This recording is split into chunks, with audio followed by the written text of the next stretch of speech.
Friends, आज का जो टॉपिक है बहुत ही इंपॉर्टेंट टॉपिक चले हुए हैं और उसी में से एक टॉपिक आज मैं आपको पढ़ाने वाला हूं, एसीटल कीटल। इसमें एक छोटे छोटे टॉपिक और है, हेमी एसीटल और हेमी कीटल। तो पहले हमारे लिए जानना जरूरी है कि एसीटल क्या होता है, कीटल क्या होता है। एक चीज और आएगी, हेमी एसीटल आएगा, और एक बात करेंगे हम हेमी कीटल की। तो इनके बारे में भी हमें जानना जरूरी है। तो जान पहचान तो होती रहेगी इनके साथ। तो शुरुआत करते हैं, जब आएंगे पहले तो इनसे बात करते हैं भाई एसीटल क्या होता है, कीटल क्या होता है। तो मैं आपको बता देता हूं, जो एसीटल ग्रुप है ये जैसे कि इसका नाम है एसीटल, तो याद रखने में भी आपको आसानी होगी। ये एल्डिहाइड फैमिली से बिलोंग रखता है। कीटल ये कीटोन फैमिली से बिलोंग रखता है।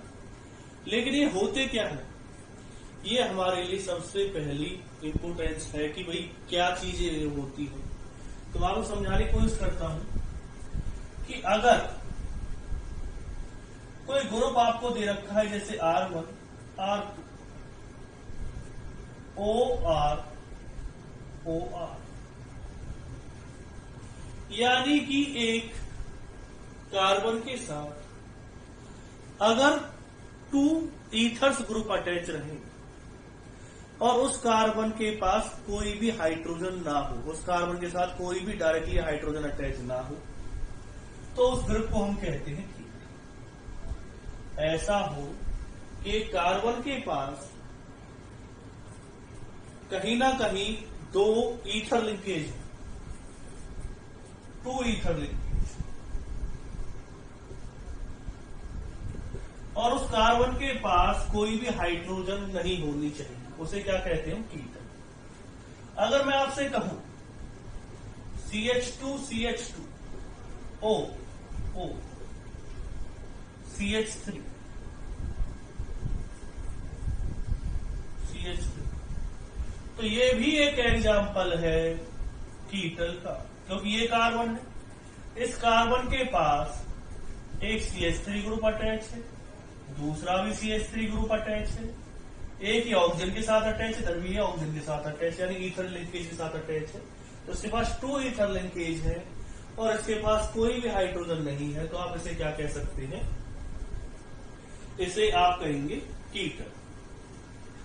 अब बात आती है कि और कोई एग्जाम्पल सर बताइए, हमें कुछ मजा सा नहीं आया तो मैं और एग्जाम्पल आपको बता देता हूं। CH3 C6H5 OCH3 OCH3, ये भी एक कीटल का ही एग्जाम्पल है, ये भी एक कीटल का ही एग्जाम्पल है। अगर हम बात करते हैं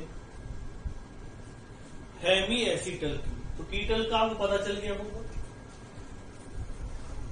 When 2 ether group or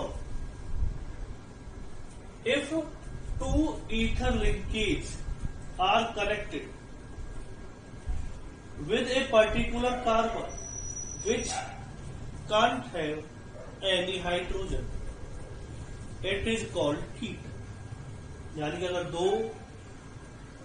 एक पर्टिकुलर कार्बन के साथ 2 ईथर लिंकेज अटैच है और उसके पास कोई भी हाइड्रोजन नहीं है, तो उसे कहेंगे हम कीटल।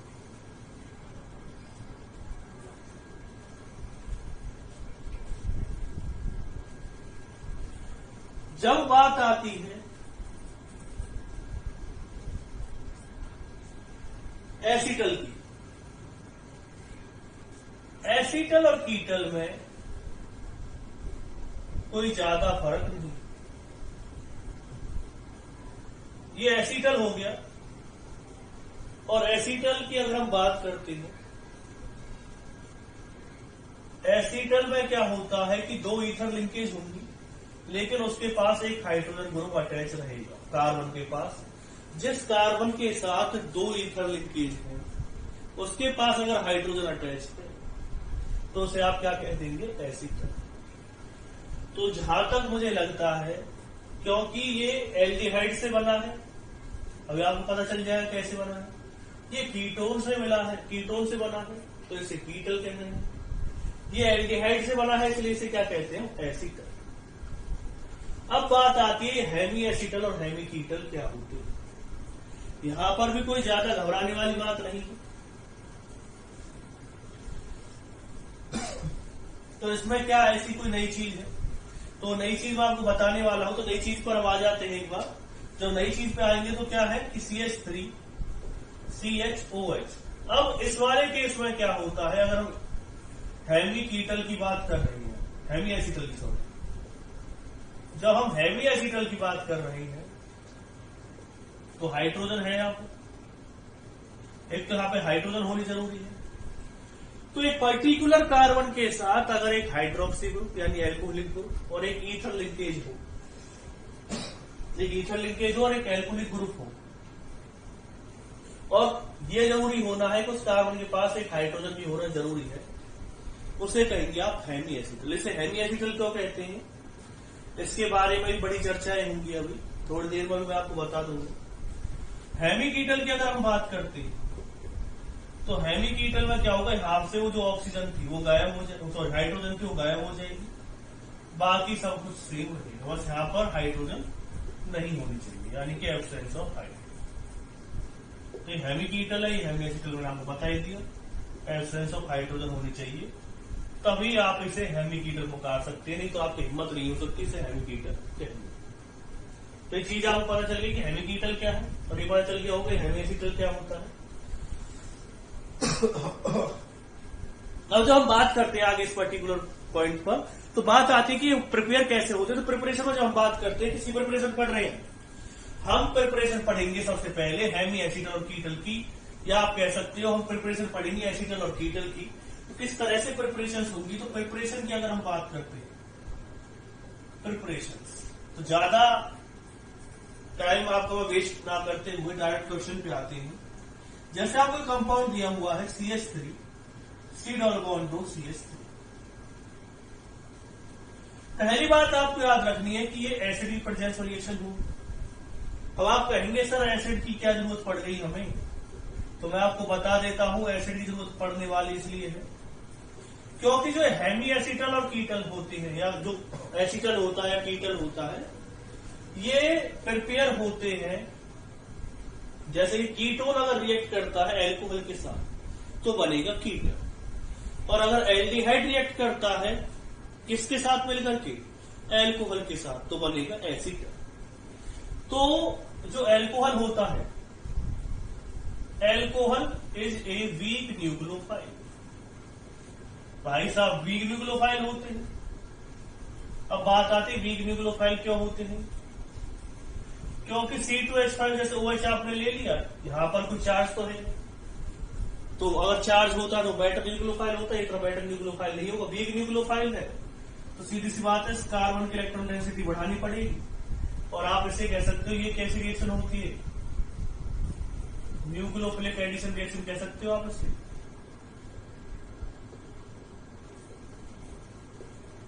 तो बात कर लेते हैं भाई, न्यूक्लियोफाइल है तो न्यूक्लियोफाइल तो हम अटैक करेगा जहां पर इलेक्ट्रॉन डेंसिटी क्या होगी, कम हो। हम इस कार्बन की इलेक्ट्रॉन डेंसिटी कम करने की कोशिश कर रहे हैं, तो इसकी रिएक्शन करवाए C2H5OH के साथ। अब इस कार्बन की इलेक्ट्रॉन डेंसिटी कैसे कम हो गई, इस कार्बन की इलेक्ट्रॉन डेंसिटी इस वजह से कम हो गई क्योंकि इसके साथ जो ऑक्सीजन अटैच थी उसके ऊपर पॉजिटिव चार्ज आ गया, और वो क्या शो करेगी, मोर माइनस आई इफेक्ट। तो यहां पर इलेक्ट्रॉन डेंसिटी क्या हो जाएगी, कम हो जाएगी, अटैक होगा COH CH3 O C2H5, oxygen attack करेगा, यहां पर क्या आ जाएगा, हाइड्रोजन पे कैसे चार्ज आएगा, फिर ये रिएक्शन होगी, ये हाइड्रोजन अपने इलेक्ट्रॉन दे देगा, क्या बना देगा, CH3 OH CH3 O C2H5। तो जहां तक मेरा अंदाजा है, आपको ये तो पता चल ही गया होगा कि ये हमारे सामने हेमी एसीटल ग्रुप ना बन करके हेमी कीटल ग्रुप बना है। हेमी कीटल क्यों बना है, क्योंकि कीटोन से बन रहा है, और जो एक इससे एक मॉलिक्यूल अगर रिएक्ट करता है एल्कोहल का तो हेमी कीटल बनेगा, अगर दो मॉलिक्यूल रिएक्ट करेंगे तो क्या बन जाएगा, तब बन जाएगा कीटन। कैसी रिएक्शन होगी, फिर से रिएक्शन करोगे आप H पॉजिटिव के साथ। H पॉजिटिव किस पर अटैक करेगा, CH3। ये जाएगा अपने दोस्त के पास जो कि यहां पे है, इससे इलेक्ट्रॉन लेगा और ये यहां से चला जाएगा। इसे नोट डाउन कर लीजिए।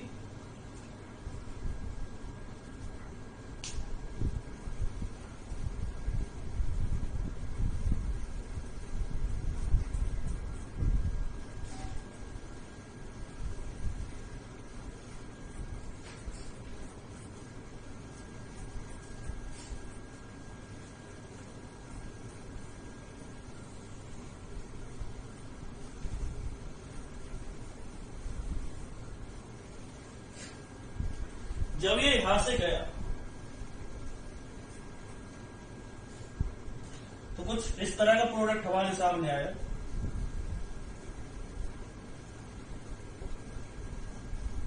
ये वाला। फिर इस पे कौन रिएक्शन कर देगा, C2H5OH।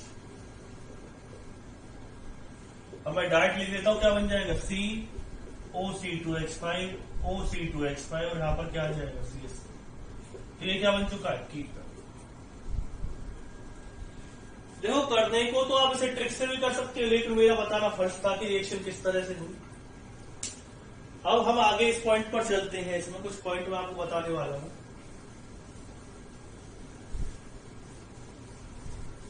कि ट्रिक क्या होगी। जैसे आपसे कहा जाए कि एसिटिल्डिहाइड का हमें कोई एसिटल बना करके दिखाओ, तो बगैर आप ज्यादा दिमाग लगाए हुए एक छोटी सी ट्रिक का सहारा लेकर क्या करना है आपको, क्या बाहर निकालना है, वाटर बाहर निकालना है। ज्यादा कुछ नहीं सोचना, क्या बाहर निकालना है यहां से, वाटर। इसके दो मॉलिक्यूल हैं, क्योंकि एसिटल बना रहे हैं और कीटल बनाते तो याद रखना कीटोन लेना पड़ता। अगर हम एसिटल बनाएंगे तो एल्डिहाइड लेना। क्या बना देगा, CH3 CH OC2H5 OC2H5। Hemy acetal के लिए तो आपको रिएक्शन करनी पड़ेगी, उसके लिए भी ट्रिक बन नहीं पाएगी। एक और एग्जांपल आप ले सकते हो, जैसे कि ये हमारे सामने आ गया साइक्लोहेक्सेनोन। इसकी आपने रिएक्शन करवाई किसके साथ, CH2OH C इथाइलिन ग्लाइकोल के साथ। जैसे कि आपको इथाइलिन कीटल बनाना है साइक्लोहेक्सेनोन का, इथाइलिन कीटल बनाना है। Formation of ethylene कीटल of acid. Simple reaction है, मैं ट्रिक आपको बताई दी थी। यहां से दोनों हाइड्रोजन लेने हैं, ये साइक्लिक ईथर बनेगा। इसका क्या बन जाएगा, यहाँ पे O CH2 सॉरी, यहाँ पे एसीटोन की जगह क्या आ जाएगा, साइक्लोहेक्सेनोन।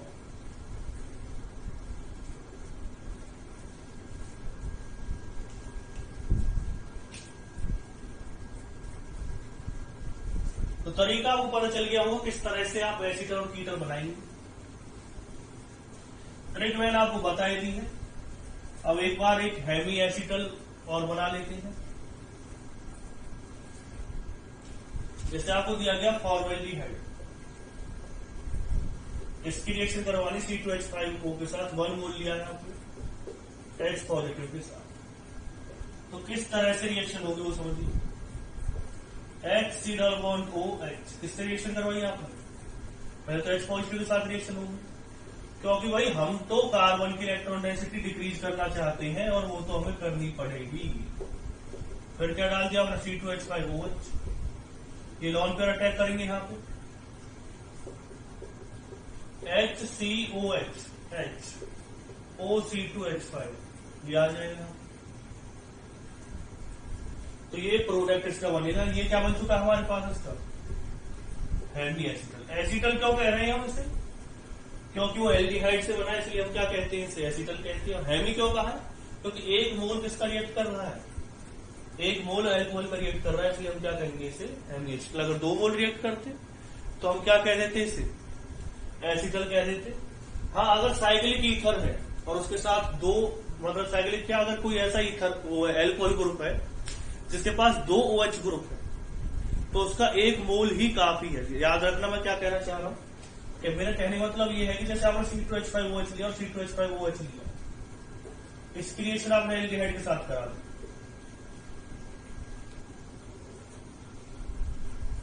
तो इसका 1 मोल ही काफी है, क्योंकि इसमें एक ही मोल के पास 2 OH ग्रुप प्रेजेंट है, तो इसका 1 मोल ही काफी क्या बनाने के लिए, एसिटल बनाने के लिए। क्या बना देगा HCHOOCH2CH2, ये प्रोडक्ट इसमें बन जाएगा। तो आप लिख देना इसको।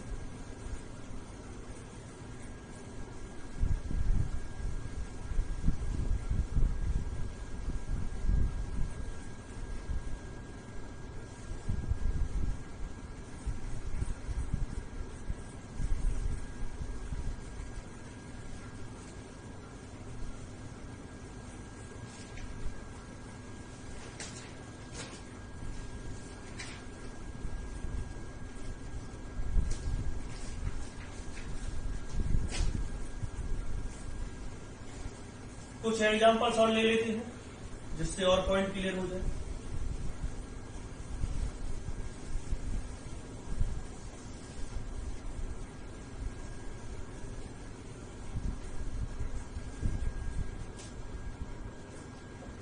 OH CH2CH2CH2 CHO, किसकी प्रेजेंस में रिएक्शन करवा रहे हो, H पॉजिटिव।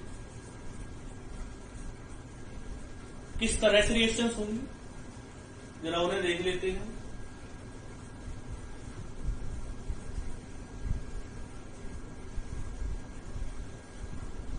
तो रिएक्शन किस तरह से होगी वो देख लीजिए। CH2CH2CH2, इसके साथ पहले कौन रिएक्ट करेगा, H positive. CH2CH2CH2 C+2 OH positive, यहाँ पे क्या आ जाएगा H। ये ऑक्सीजन इस पर अटैक करेगी और ये पहुंच जाएगा, क्या बन जाएगा इसमें COH H CH2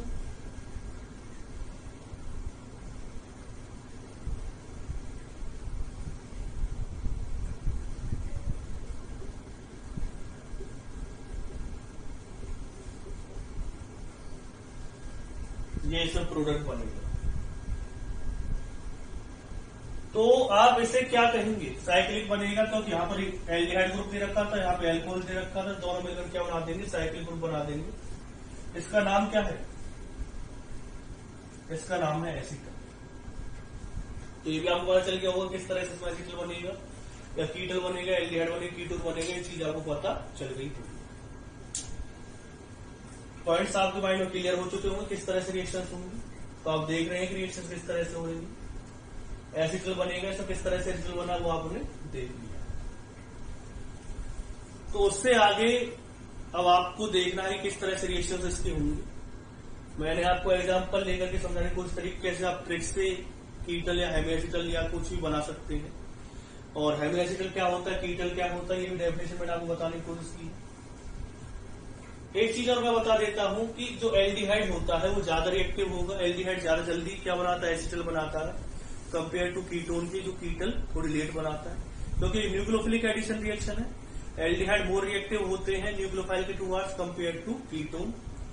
दूसरा एक चीज और भी आपको मैं बता देता हूं, जो हेमी एसिटल है, मैं बता रहा था आपको इसमें हेमी बनाया, हेमी एसिटल ज्यादा रिएक्टिव होता है compare to aldehyde. Hemiacetal ज्यादा रिएक्टिव होता है कंपेयर टू एल्डिहाइड। तो ये पॉइंट्स आपके माइंड में क्लियर हो चुके होंगे जो मैंने लास्ट में आपको बताई, ये भी आपको रिटर्न कर दें कि हेमी एसिटल ज्यादा रिएक्टिव होता है एल्डिहाइड के कंपेयर में, और एल्डिहाइड ज्यादा रिएक्टिव होते हैं कंपेयर टू कीटोन। एल्डिहाइड क्यों ज्यादा रिएक्टिव होते हैं, क्योंकि न्यूक्लियोफाइल के टुवर्ड्स जो रिएक्टिविटी होती है वो एल्डिहाइड ज्यादा होती है, क्योंकि वहां पर पॉजिटिव इफेक्ट इतना काम नहीं करता जितना कि कीटोन में करता है। तो ये पॉइंट्स क्लियर हो चुके हैं। अब इस वीडियो को वॉच करें और देखें, इसके क्वेश्चन करने की, सॉल्व करने की कोशिश करें। एनसीईआरटी में इसके क्वेश्चन दे रखे हैं तो उन्हें भी सॉल्व करने की कोशिश करें। और मेरे हिसाब से आपकी एनसीईआरटी के 4 से 5 क्वेश्चन पहले सॉल्व हो जाएंगे और बाकी ये चैप्टर धीरे धीरे अभी आपका कंप्लीट होने की तरफ बढ़ रहा है। तो बहुत सी टॉपिक हमें पढ़ने हैं इसमें एल्डिहाइड कीटोन कार्बोक्सिलिक एसिड में, और मेरी कोशिश रहेगी जल्दी जल्दी आपको टॉपिक वाइज चीजें मैं प्रोवाइड करवा सकूं। Thank you student.